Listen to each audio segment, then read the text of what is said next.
So what's going on, folks? It's K-Spade the Prospect. I am back today again to talk to you guys about NBA Live 18.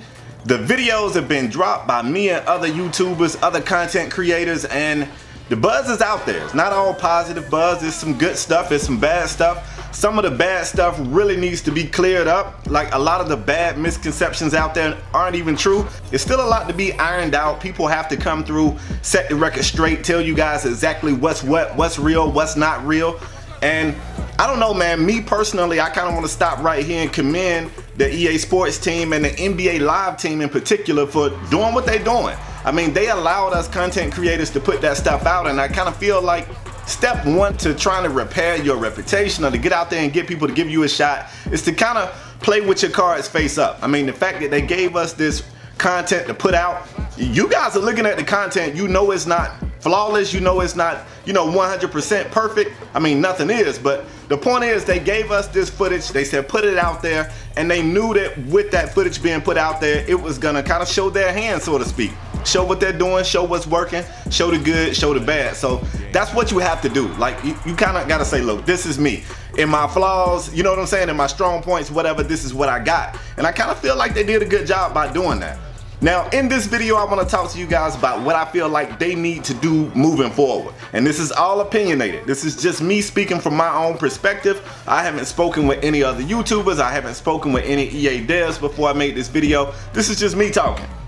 Step one was taking the time, going back to the lab and saying, we got to change some things. And I feel like they did that in the year they had off. They came back. In my personal opinion, the jump from 16 to 18 is pretty substantial. It's no way you could play 18 and go, this is the same game. This is kind of what people love to say. I see it a lot about Madden. I even see it about 2K. People say, man, this is the same game. All they did was updated rosters and put the game back out. There's absolutely no way you could play Live 18 and go, this is the same game as Live 16. So that was the one thing they had to do. They knocked that out the park. The improvements are there. It is more improvements to be made, and I kind of feel like as a gamer, it's always gonna be that way. I can't tell you guys the last time I played a game where I said to myself, this game doesn't need any improvement. I don't know I've ever played that game. Now, if you want to compare Live to 2K, 2K is definitely more polished. Definitely more polished. And even with that, and I play a ton of 2K, I play 2K every single day just about. Even with that, even without the polish, even without the shine, even with the glitz and the glamour, it's still things in that game that just irk the living crap out of me, and it's things about that game that I go, this needs to be improved. So if you guys was hoping that they was gonna take a year off and come back and it was gonna be nothing that needs to be improved, you wasn't being realistic with yourself, first of all. So we as gamers, part of this thing is we gotta come in with realistic expectations, and sometimes you gotta check yourself. First of all, the first thing they need to address moving forward is gonna be animations. If you want to compare them to 2K, which I understand that most people will do, and I get it. I mean, if you look at sports titles, it's not a lot of competition in other realms. If you look at Madden, they got no comp. If you look at NHL, does NHL have comp? I don't even know. I don't even know if NHL has a competitor. I know FIFA has a competitor, but I don't think PES has the license, or they don't have the full license. So in a weird way, FIFA really doesn't have a competitor. The basketball realm is the only sports game where it is head-to-head competition. So they can't get away from those comparisons. Those comparisons are always going to be there. Somebody's going to always take Live, take 2K, and pit them up against each other like we used to do, our army men when we was kids, and make them fight. They're going to always do that, whether it's for right or wrong. That's just what people going to do. So if we're going to talk animations, you got to talk about the fact that 2K's animations are far beyond. Not just in the quality of the animations, but also in, the full bucket of animations. I don't know the exact number, but 2K has a ton of animations.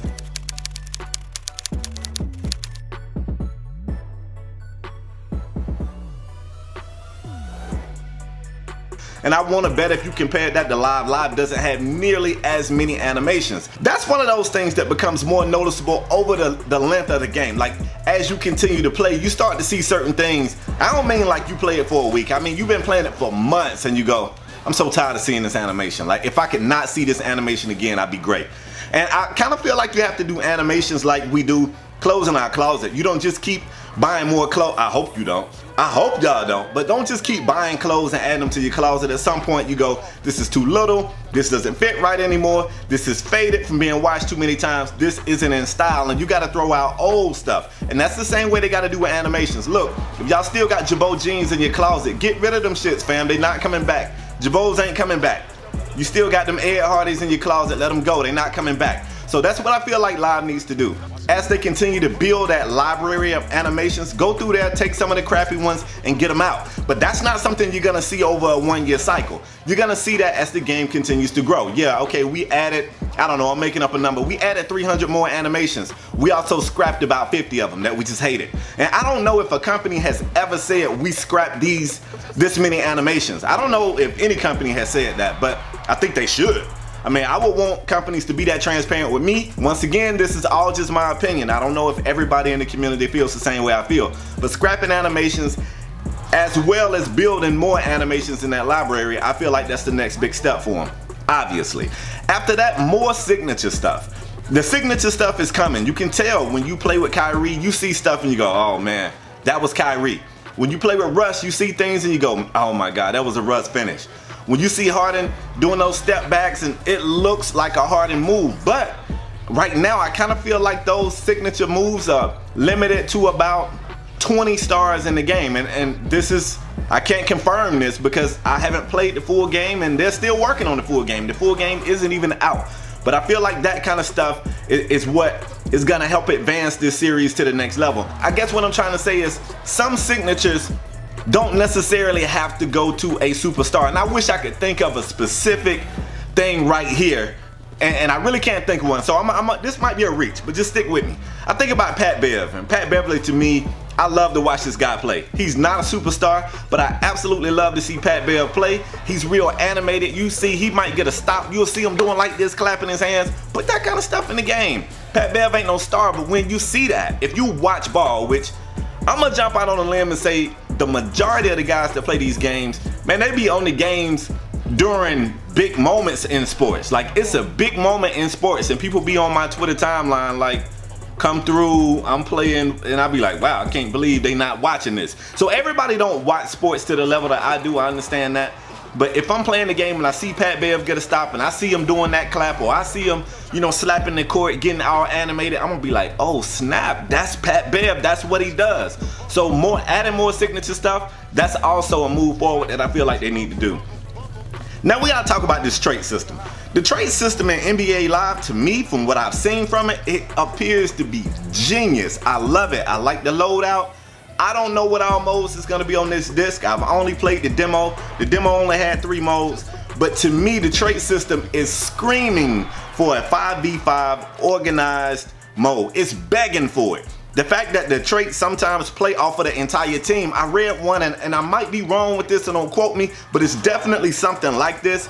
It was something like, one of the defensive traits was like, if you get a real big block, it gives a temporary offensive boost to the team. Like the entire team can shoot a little bit better for a small period of time after a big block, like an emphatic block. I don't mean like somebody just was gonna take a shot and you just kind of packed it, like that old school pack and it fall back down on them. I'm talking somebody was going up for a dunk, like the LeBron block on Iguodala. Like that dunk right there, that boosts the whole team. You see the bench get off, you know, that kind of stuff right there. That plays big in a 5v5 competitive setting. And that's the last area, you know, that I feel like Live is kind of lacking. And I don't know, once again, I don't know what's gonna be at 18. I can only speak on what I saw in 16. And 16 had a mode like that, but it was just, to me, it was bare bones. Like they didn't even jump. I want a full jump. I want them to jump in the pool, fam. Off the high diving board too, not even that low joint. They definitely gotta dive in. But I like the transparency that they're doing. I like it's a lot of stuff they're doing that to me favors the community. Even something as small and minute as the shot meter. I never liked looking under my player's feet at a shot meter. If you think about it, that just really makes no sense. Why would I be looking under his feet? What can that tell me? Like, I need to be looking where his hands are. I need to be looking where the defense is. I need to see what he sees, so to speak. I can't see any of that looking under his feet. I don't know who came up with that in the first place. I absolutely hate that. I've always hated that. I never thought it was a good idea. Once again, I gotta make sure I keep saying this. These are just my opinions. So what I did was I went through and I did some breakdown videos. Before I end this video right here, I kind of want to talk about some of the misconceptions that I'm seeing in my comment section. I want to address those. The biggest thing, people keep saying, wow, do they ever miss? Well, if you was given, and I'm just gonna pull out an arbitrary number. Let's say that you went out there and you played, you was allowed to record some stuff, and EA told you that you could have 2 minutes of gameplay. Let's suppose 2 minutes was that arbitrary number. If you only had 2 minutes of gameplay to share, would you capture missed shots in your 2 minutes? I just wanna know, maybe you would. But I didn't. Like, I only wanted to get highlights. I wanted to show some of the good. I wanted to show some of the bad. Missed shots to me isn't good or bad. It's a part of basketball. It's gonna happen. Now, I do want to address, I wasn't allowed to record. I'm not gonna say I wasn't allowed, but I didn't get any quick play head-to-head game. Now, you guys know on the demo disc, it's only gonna be 2 teams on there, the Golden State Warriors and the Cleveland Cavaliers. For me, once the game come out, I don't see me playing very much quick play. That's no knock on live. I just don't play that style. I don't play that on 2K. I just don't play that. I prefer like a play from one perspective type of mode. If I can play that way, that's what I'll do. So anyway, with that being said, I did go through and I watched quite a few gameplays. I got some gameplay from my homie Shopmaster. Make sure you do me a favor, even if it's just for a couple of seconds, drop by Shopmaster's channel, tell him you represent the Wolfpack, go over there and show him some love, because he didn't have to give me this gameplay and he did. But I watched some of it. First of all, I have no idea how him and Tico played on that broadcast cam. I absolutely hate that cam. This is not a competitive camera angle for me. It's great for just watching, but playing competitively, I can't see enough of the court, so I hate it. But anyway, what I want to say is, I'm pretty sure these guys weren't playing on the highest difficulty setting. Once again, no shot or shade at them. In the time that I was there, I played one quick play game just as is. Went into it and played it. Made a lot of shots that I wasn't sure about. Was looking around for somebody to kind of, give my 2 cents to. And before I even thought about it, I said, let me check the difficulty. And I don't remember the name, so don't quote me on them, but it was like 4 different difficulties. It's the max, it's one underneath that, and the one underneath that is default. So you watching these gameplays of these guys making contested shots, or making a lot of shots that they didn't time correctly, I guarantee you they're on that 3rd tier out of 4, down. You know what I'm saying? Which is basically the 2nd one up, and that's what it's default on. I went through and put it on the toughest difficulty. First of all, the computer was giving me buckets. I couldn't be Golden State, so I was trying to use the Cavs and stop them, and those guys are just, it was tough. But I wanted it to be tough. The other thing that I noticed on that difficulty was that I wasn't able to make a lot of contested shots, and it was pretty strict on me not timing shots correctly. Now, I wasn't missing everything that wasn't green, and I don't feel like you should miss everything that's not green. But it was some shots, it was definitely some times where I was like, that was pretty close. I would have liked to have made that shot. And it was times that it didn't go. So the difficulty that these people are playing on greatly affects how these shots are falling. I know you guys are looking at that stuff, and all this information isn't given to you if you're watching the video. So you guys are just watching this footage thinking, wow, all these shots are falling. Some of these guys are contested. So I don't want you to think it's that way. It is not that way. So anyway, folks, I hope you guys enjoyed this video. Hope you found it insightful and useful, and hopefully it educated some folks. If it did, do me a favor, drop that like. If you're new and you want to see more, hit subscribe, and I'm out to the next time, folks. Peace.